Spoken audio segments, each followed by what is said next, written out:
Hello दोस्तों, आज हम पढ़ते हैं मराठे और लॉर्ड हेस्टिंग। मराठा पेशवा बाजीराव द्वितीय गायकवाड़ से कर की मांग की। जो मराठा पेशवा बाजीराव द्वितीय थे, इन्होंने जो गायकवाड़ हैं उनसे कर की मांग करते हैं। लेकिन ये जो गायकवाड़ हैं ये कंपनी के संरक्षण में थे। जो गायकवाड़ थे ये कंपनी के संरक्षण में थे।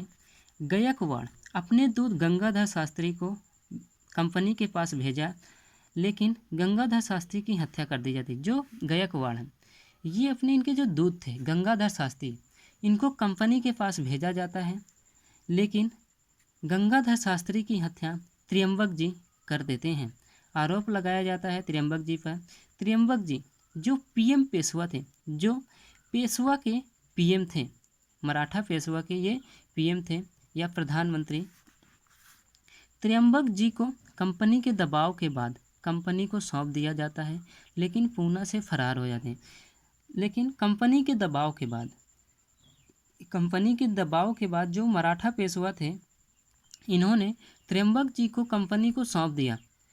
लेकिन सौंपने के बाद पूना से जो त्र्यंबक जी होते हैं ये फरार हो जाते हैं। पूना नामक स्थान से त्र्यंबक जी फरार हो जाते हैं।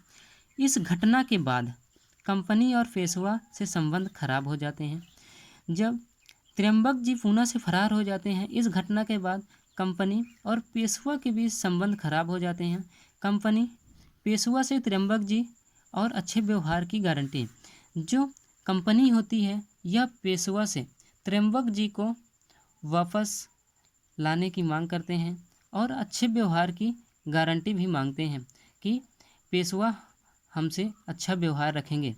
वर्ष 1817 को पूना की संधि होती है। वर्ष 1817 ईस्वी में पूना की संधि होती है। 1817 में पूना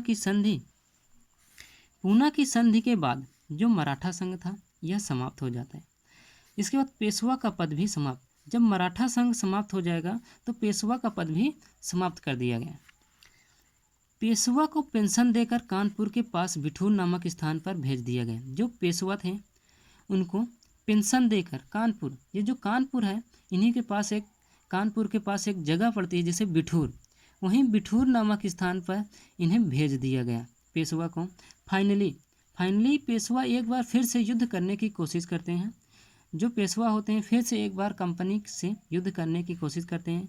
कंपनी के साथ पेशवा की सेनाएं लड़ी। जो कंपनी थी, इन कंपनी के साथ पेशवा की सेनाएं लड़ी थी।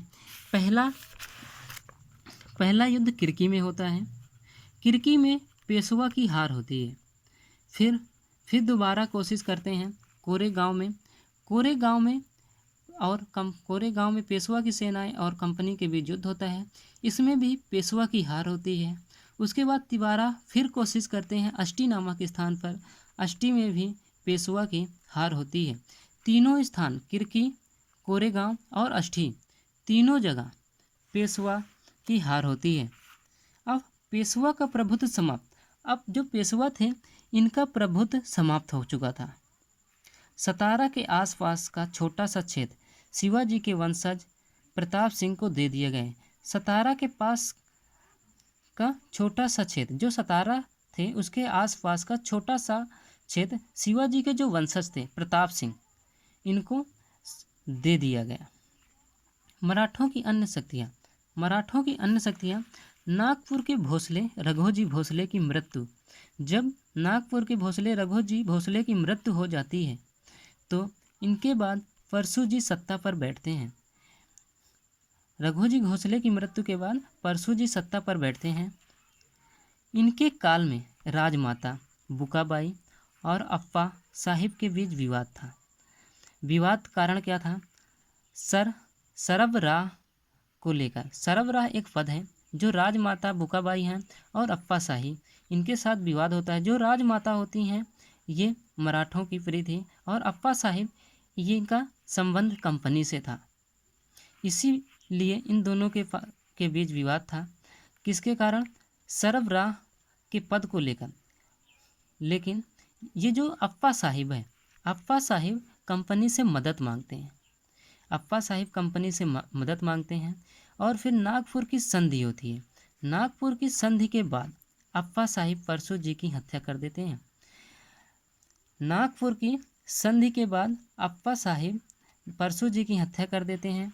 फिर सीताबाड़ी नामक स्थान पर अप्पा साहिब की हार होती है। सीता नामक स्थान पर अप्पा साहिब और कंपनी के बीच युद्ध होता है, जिसमें अप्पा साहिब की हार होती है।